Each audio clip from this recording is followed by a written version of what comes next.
Every once in a while, we come to you with something to watch, something a little bit different, something that's interesting. And this time we present for your consideration The Silent Sea. We'll talk about it in a moment.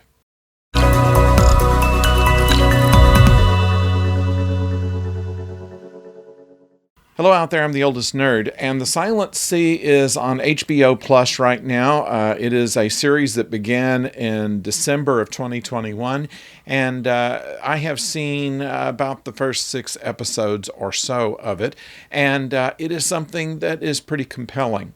Let's give you a little background on it.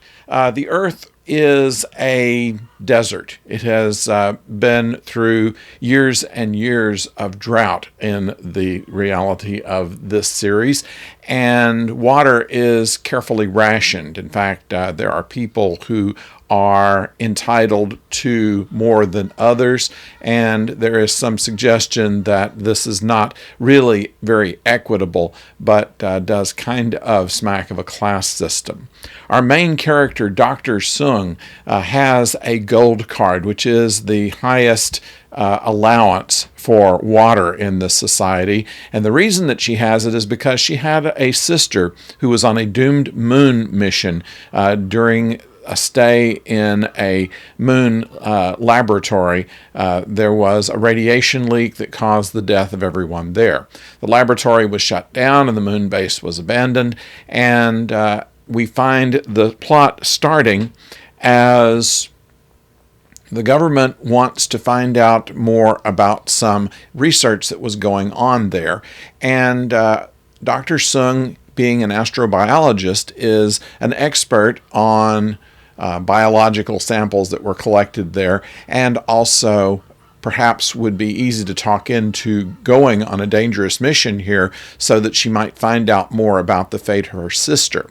So that is how it sets up, and she joins this crew of several people that are generally used to working together. She's kind of the outcast in it, and because of her sister, she does not really want anyone else on the crew to know that she has any ulterior motives going on here.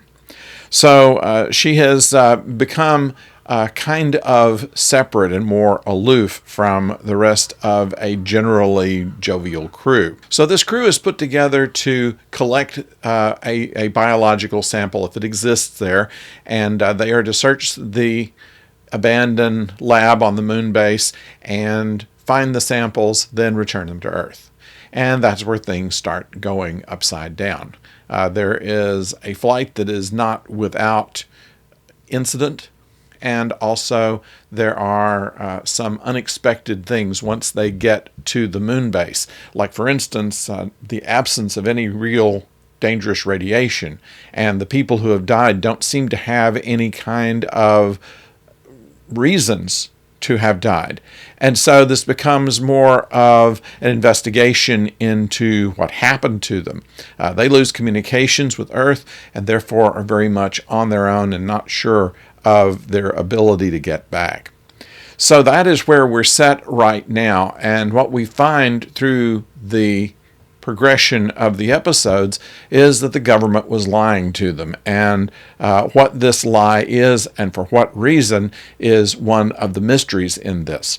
But also add to that there is something lurking in the shadows. We don't know if it's human or animal or alien or something that is not seen but is causing the death and infection of members of the crew. And so they're having to track this while fearing for their lives. Call it kind of a cross between the Andromeda Strain and Alien. It has the same kind of tension. It has the same gritty realism to it. It has a very competent cast. They're possibly well known in Korea, but unknown to most American audiences. And so I think that you will find their acting is quite good, and the main character's aloofness is as much a question as to some of the things that they are looking for there.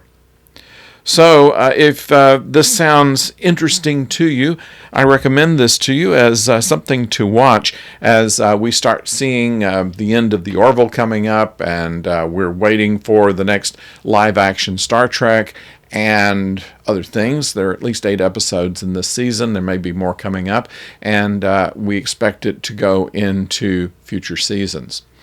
Still no consideration as to what's going to become of the Orville. Speaking of which, the announcement made recently was that all of the episodes are going to now go on Disney Plus rather than Hulu, and this is a big announcement that they had, but still they're not giving any kind of indication as whether they're going to do a season 4.